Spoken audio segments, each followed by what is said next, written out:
जय जगन्नाथ आम चैनल शिक्षा स्वाध्याय को आपण मानक स्वागत। आज आम दशम श्रेणी थर्ड लैंग्वेज हिंदी कविता आम आलोचना करवा। कवितार प्रथमे अच्छी अनमोल वाणी कबीरकर से कबीरकर दोहा विषय रे आम पढ़ा। तो पिला माने जो माने भी वीडियो देखुछ वीडियो को लाइक करो, चैनल को सब्सक्राइब करो एवं जो सांग माने तुमर थर्ड लैंग्वेज रे हिंदी रखिछंती सेमानक वीडियोटी निश्चित भावे शेयर करो। ताहले विषय वस्तु को आसीबा। आज आम पढ़ा अनमोल वाणी कबीरकर लिखित दोहा विषय रे। कवि परिचय देखिबा। कबीर दास का जन्म सन 1398 में काशी में हुआ था। कहा जाता है कि वे एक तालाब के किनारे मिले। एक जुलाहा दंपति ने उनका पालन पोषण किया। वे कपड़ा बुनने का काम करते थे। तो कबीर दास जन्म 1398 काशी रे हिथिला। से गोटे नदी कूल रे मिलथिले। गोटे जुलाहा दंपति, जुलाहा माने जो माने कपड़ा बुणीबार काम करती तांको जुलाहा कहती। जुलाहा दंपति माने स्वामी स्त्री दी जण थिले। नीरू और निमा तांको नाम थिला। सेमाने तांकर पालन पोषण करथिले। ज्यादा पढ़े लिखे नहीं थे लेकिन बड़े अनुभवी थे। बेसी पाठ पढ़ी नथिले किंतु बहुत अनुभवी थिले। संसारर बहुत ज्ञान तांको पाखरे थिला। बुद्धि विवेक से काम लेते थे। बहुत बातें जानते थे। वे सभी धर्मों को बराबर मानते थे। तो बुद्धि विवेक द्वारा से काम करुथिले। बहुत कथा जानिथिले। सबु धर्म को से समान मानुथिले। वे ईश्वर के निर्गुण निराकार रूप को मानते थे। भगवान शिव, कृष्ण, गणेश, लक्ष्मी एमाने होचंती सगुण। जेमती लक्ष्मी होचंती धनर देवी, गणेश होचंती बुद्धिर देवता, सरस्वती होचंती विद्यादात्री। तेणु सगुण हेले आकार तांकर अच्छी देखिबाको आमे जानी पारुछु गणेश केमिति देखिबाको, सरस्वती केमिति देखिबाको। किंतु कबीर ईश्वरंकर निर्गुण निराकार रूप को ही मानुथिले। उस समय धर्म और समाज में बड़ी गड़बड़ी थी। कबीर ने अपनी वाणी से उसे दूर करने का प्रयास किया। धर्म और समाज रे बहुत गंडगोल थिला, गड़बड़ी थिला। जेमती धर्म गोटे कथा कहूथिला आ समाज तार प्रतिकूल रे चलीथिला। सेमिति से कौन कले तांको बाणी द्वारा से सब जिनस को दूर करिया, धार्मिक आडंबर आ धार्मिक पाखंड को दूर करिया पे चेष्टा करथिले। लोगों में जाति पाति ऊंच नीच का भेदभाव था। जाति पाति ऊंच नीच माने जाति भेद थिला और उच्च नीचर भेदभाव थिला, ताकू दूर करिया पे मध्य चेष्टा करथिले। विभिन्न धर्मों के अनुयायी आपस में झगड़ते थे। सबु धर्म हिंदू, मुस्लिम, सिख, ईसाई समस्त निज निज धर्म को बड़ कहते और निज निज भितर झगड़ा करते। बाह्य आडंबर अंधविश्वास फैल गया था।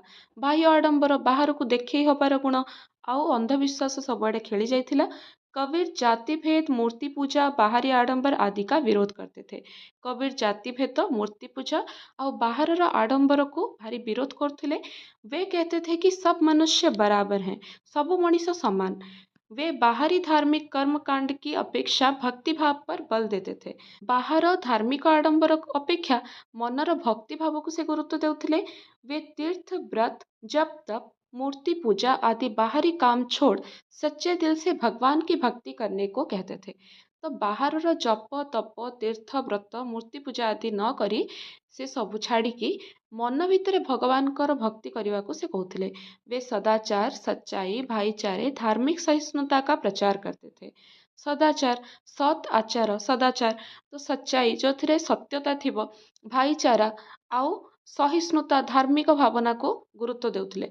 कबीर का व्यक्तित्व सादा सीधा पर बड़ा प्रभावशाली था। कबीर का व्यक्तित्व बहुत सादा सरल स्वभाव थिले और बड़ा प्रभावशाली व्यक्तित्व थिला। उनकी वाणियों को उनके शिष्यों ने बीजक नामक ग्रंथ में संग्रहित किया है। तो यहाँ मन रखियो पिला माने, बीजक ग्रंथ रे तांको बाणी लिखित अच्छे। उनकी भाषा कैसी थी? मिश्रित खड़ी बोली। यहाँ गोटे इम्पोर्टाट, तांको भाषा थिला मिश्रित खड़ी बोली जो उस समय जनमानस में प्रचलित थी। जनमानस रे प्रचलित थिबा मिश्रित खड़ी बोली माने खड़ी बोली होची गोटे भाषा, सेतिरे से विभिन्न प्रकारर भाषा मिसिके आछि। राजस्थानी, बुंदेलखंडी ए सब भाषार टिके टिके प्रभाव मध्य रहिथिबारु खड़ी बोली भाषाटा तांकर मिश्रित खड़ी बोली बोली एठी कहा जाए। वे अपने गुरु रामानंद स्वामी का बड़ा आदर करते थे। एठी तांकर गुरु हेउचंती रामानंद स्वामी। तो वर्तमान आमे कवि परिचय पढ़िलु, तांको दोहा पढ़िबा। एठी देखो पिला माने लेखा अच्छे, सांच बराबर तप नहीं, झूठ बराबर पाप, जाके हृदय सांच है ताके हृदय आप। यार मान्य होची, ସାଞ୍ଚ ବରାବର ମାନେ ସାଞ୍ଚ ମାନେ ହେଉଛି ସତ୍ୟ, ସତ୍ୟର ସମତୁଲ୍ୟ, ବରାବର ମାନେ ସମାନ ସମତୁଲ୍ୟ, ସତ୍ୟର ସମତୁଲ୍ୟ ତପ, ତପ ମାନେ ତପସ୍ୟା, ସତ୍ୟର ସମତୁଲ୍ୟ ତପସ୍ୟା ନାହିଁ, ଝୁଟ ବରାବର ପାପ, ମିଛର ସମତୁଲ୍ୟ ପାପ ନାହିଁ। ଅର୍ଥାତ୍ ସତ ଭଳିଆ କିଛି ତପସ୍ୟା ନାହିଁ, ମିଛ ଭଳି କିଛି ପାପ ନାହିଁ ଏ ସଂସାରରେ। ଯାକେ ହୃଦୟ ସାଞ୍ଚ है, ଯାକେ ଅର୍ଥାତ୍ ଯାହାର ହୃଦୟରେ, ହୃଦୟ ମାନେ ହୃଦୟରେ, ସାଞ୍ଚ ଅଛି ମାନେ ସତ୍ୟ ଅଛି, ତାକେ ହୃଦୟ ଆପ, ତାକେ ମାନେ ତାହାରି ହୃଦୟରେ ଆପଣ ରୁହନ୍ତି। ଏଠି ଆପଣ ବୋଲି କାହାକୁ କୁହାଯାଇଛି? ଈଶ୍ୱରଙ୍କୁ ଆମେ ଏଠି ଆପ ବୋଲି କହିଛୁ। ତେଣୁ ସତ୍ୟ ଭଳି ତପସ୍ୟା ନାହିଁ, ମିଛ ଭଳି ପାପ ନାହିଁ, ଯାହା ହୃଦୟରେ ସତ୍ୟ ଅଛି ତାର ହୃଦୟରେ ଆପଣ ବସବାସ କରନ୍ତି।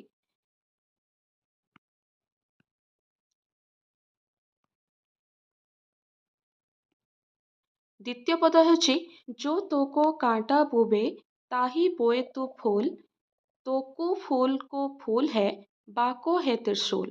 ଅର୍ଥାତ୍ जो तोको कांटा बोवे, ଯିଏ ତୁମକୁ, जो तोको ଅର୍ଥାତ୍ ତୁମକୁ, କାଣ୍ଟା ବୋବେ ଅର୍ଥାତ୍ ତମ ରାସ୍ତାରେ କଣ୍ଟା ବିଛଉଛି, ବୁଣି ଦଉଛି, ତାହି, ତାହି ମାନେ ତାକୁ, ତା ରାସ୍ତାରେ ତମେ ଫୁଲ ବିଛେଇ ଦିଅ। ବୋଏ ତୁ ଫୁଲ ମାନେ ତମେ ତା ରାସ୍ତାରେ ଫୁଲ ବିଛେଇ ଦିଅ। ତୋକୁ ଫୁଲ କୋ ଫୁଲ ହେ, ତୁମେ ଯେ ତା ରାସ୍ତାରେ ଫୁଲ ବିଛେଇଛ ସେ ଫୁଲର ପରିଣାମ ତମକୁ ଫୁଲ ହିଁ ମିଳିବ। କିନ୍ତୁ ସିଏ ଯେ ରାସ୍ତାରେ ତମ ରାସ୍ତାରେ କଣ୍ଟା ବିଛେଇଛି, ବାକ ହେ ତ୍ରିଶୂଳ ଅର୍ଥାତ୍ ବାକ ମାନେ ତାଙ୍କୁ, ଯିଏ ତମ ରାସ୍ତାରେ କଣ୍ଟା ବିଛେଇଛି ତାକୁ ତ୍ରିଶୂଳ ଭଳି ସେ କଣ୍ଟା ଗୁଡ଼ିକ ତାକୁ ଲାଗିବ। ତେଣୁ ଅର୍ଥ ହେଉଛି ଯିଏ ତମର ଖରାପ କରୁଛି ତମେ ତାର ଭଲ କର, ସେ ଭଲର ପରିଣାମ ସ୍ୱରୂପ ତମେ ଭଲ ପରିଣାମ ପାଇବ। କିନ୍ତୁ ସେ ଯେହେତୁ ଖରାପ କର୍ମ କରିଛି, ତମ ରାସ୍ତାରେ କଣ୍ଟା ବିଛେଇଛି, ତମକୁ କଷ୍ଟ ଦେଇଛି, ତାର ପରିଣାମ ସେ ଖରାପ ମଧ୍ୟ ପାଇବ। ନେକ୍ସଟ ହେଉଛି ଧୀରେ ଧୀରେ ରେ ମନା, ଧୀରେ ଧୀରେ सब कुछ होए, माली सींचे 100 घड़ा, ऋतु आए फल होए। ଧୀରେ ଧୀରେ ଅର୍ଥ ସମୟ କ୍ରମେ, ଧୀରେ ଧୀରେ, ମନକୁ କବିର କହୁଛନ୍ତି ରେ ମନ, ସବୁକିଛି ଧୀରେ ଧୀରେ ହୁଏ, ଧୀରେ ଧୀରେ सब कुछ होए, ସବୁକିଛି ଧୀରେ ଧୀରେ ହେଇଥାଏ। ମାଲି ସିଞ୍ଚେ 100 ଘଡ଼ା, ତ ମାଳି ଯିଏ ବଗିଚାର ରଖୁଆଲି କରେ, ଯିଏ ବଗିଚାର ଦେଖାରେଖା କରିଥାଏ, ସେ ମାଳି ଶହ ଶହ ଘଡ଼ା ଅର୍ଥାତ୍ ଶହ ଶହ କଳସୀ ପାଣି ଦେଲେ ମଧ୍ୟ ଗଛରେ ଫଳ ଆସେ ନାହିଁ। ଯେତେବେଳେ ଋତୁ ଆସେ ସେତେବେଳେ ହିଁ ଫଳ ହେଇଥାଏ। ତେଣୁ ସମୟକ୍ରମେ ସବୁ କିଛି ହେଇଥାଏ। ଆମେ ଯେତେ ଚେଷ୍ଟା କଲେ ବି ସମୟରେ ସବୁ କିଛି ହେବ। ତେଣୁ ଆମେ ସେଥିପାଇଁ ଧୈର୍ଯ୍ୟ ରଖିବା ଉଚିତ। ଆମେ 100 କଳସୀ ପାଣି ଦେଇଦେଲେ ମଧ୍ୟ ଗଛରେ ଫଳ ଧରିବ ନାହିଁ। ଧୀରେ ଧୀରେ ସମୟକ୍ରମେ ଯେତେବେଳେ ଋତୁ ଆସିବ ସେଥିରେ ଫୁଲ ଆସିବ, ତାପରେ ଫଳ ଆସିବ। ତ ଶବ୍ଦାର୍ଥ ଏଠି ପିଲାମାନେ ଦେଇଛି, ତମେମାନେ ଶବ୍ଦାର୍ଥ ବି ଦେଖ। ତାପରେ ଦୋହାକୁ ବୁଝିବା ପାଇଁ ଏଠି ମଧ୍ୟ ଦୋହା ବୁଝେଇ ଦିଆହେଇଛି। ପ୍ରଥମ ଦୋହାଟାର ଅର୍ଥ ହେଉଛି सत्य हमेशा महान होता है, संसार में सत्य के समान तपस्या या ज्ञान नहीं, उसी प्रकार झूठ या मिथ्या के बराबर पाप या बुरा काम नहीं। कारण बुरा काम करना पाप है, जिसके हृदय में सत्य का निवास है, अर्थात जो हमेशा सच बोलता है उसका हृदय निर्मल है, पाप रहित है, उसके निर्मल हृदय में भगवान विराजमान करते हैं। अर्थात सत्यवादी को भगवान के दर्शन मिलते हैं, वे महान होते हैं, तत्वदर्शी होते हैं, समाज सत्यवादी का आदर करता है, पापी का अनादर करता है। ତେଣୁ ସତ୍ୟ ସବୁବେଳେ ମହାନ ଆଉ ମିଥ୍ୟା ସବୁବେଳେ ପାପ ହେଇଥାଏ। ଯେଉଁମାନେ ଖରାପ କର୍ମ କରନ୍ତି ସେମାନେ କେବେ ଆଦର ପାଆନ୍ତି ନାହିଁ। ଯେଉଁମାନଙ୍କ ହୃଦୟରେ ସତ୍ୟର ବସବାସ ଥାଏ ତାଙ୍କ ହୃଦୟ ନିର୍ମଳ ଥାଏ, ପାପ ରହିତ ଥାଏ, ଆଉ ତାଙ୍କ ହୃଦୟରେ ହିଁ ଭଗବାନ ବିରାଜମାନ କରନ୍ତି। ସତ୍ୟବାଦୀ ସବୁବେଳେ ଭଗବାନଙ୍କ ଆଦର୍ଶରେ ଚାଲେ, ଭଗବାନଙ୍କ ଦର୍ଶନ ପାଇଥାଏ ଏବଂ ତତ୍ତ୍ୱଦର୍ଶୀ ମଧ୍ୟ ହେଇଥାଏ, କିନ୍ତୁ ପାପୀ ସବୁବେଳେ ଅନାଦରିତ ହୋଇ ରହିଥାଏ।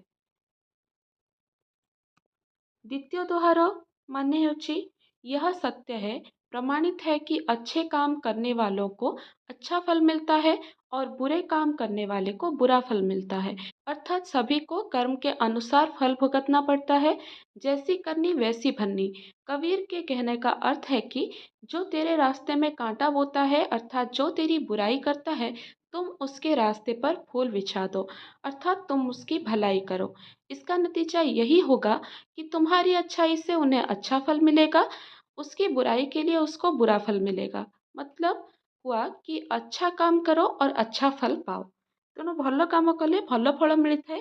ଯିଏ ତମର ଅମଙ୍ଗଳ କରୁଛି, ଖରାପ ଚିନ୍ତା କରୁଛି, ତମେ କିନ୍ତୁ ତାର ଭଲ ଚିନ୍ତା କର, ତା ପାଇଁ ସବୁବେଳେ ଭଲ ହିଁ କରିଥାଅ।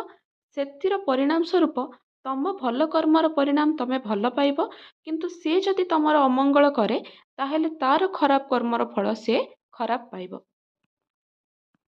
3 नंबर रे कबीर दास का कहना है कि काम धीरे धीरे होता है, उसके लिए धैर्य की आवश्यकता है। इसके लिए उदाहरण देकर कबीर कहते हैं कि माली के 100 घड़ा पानी सींचने पर भी किसी भी पेड़ में समय से पहले जल्दी से फल नहीं लग जाते। इसीलिए ऋतु की प्रतीक्षा करनी पड़ती है। वक्त के आने से ही पेड़ में फल लगते हैं। ତେଣୁ ସମୟରେ ହିଁ ସବୁ କିଛି ହେଇଥାଏ। ଆମେ ଶହ ଶହ କଳସୀ ପାଣି ଦେଲେ ମଧ୍ୟ ସେ ଗଛରେ ସେତେବେଳେ ପର୍ଯ୍ୟନ୍ତ ଫଳ ଆସିବନି ଯେତେବେଳେ ପର୍ଯ୍ୟନ୍ତ ଋତୁ ନ ଆସିଛି। ତେଣୁ ସମୟରେ ହିଁ ସବୁ କିଛି ହୁଏ। ତେଣୁ ପିଲାମାନେ, ବର୍ତ୍ତମାନ ଆମର ବିଷୟଟି ଆଲୋଚନା ସରିଯାଇଛି। କ୍ୱେଶ୍ଚନ୍ ଆନ୍ସର୍ ଆମେ ନେକ୍ସଟ କ୍ଲାସରେ ଆଲୋଚନା କରିବା। ଭିଡ଼ିଓ ଭଲ ଲାଗିଥିଲେ ଭିଡ଼ିଓକୁ ଲାଇକ୍ କରିବ, ଚ୍ୟାନେଲକୁ ସବସ୍କ୍ରାଇବ୍ କରିବ। ଧନ୍ୟବାଦ। ଜୟ ଜଗନ୍ନାଥ।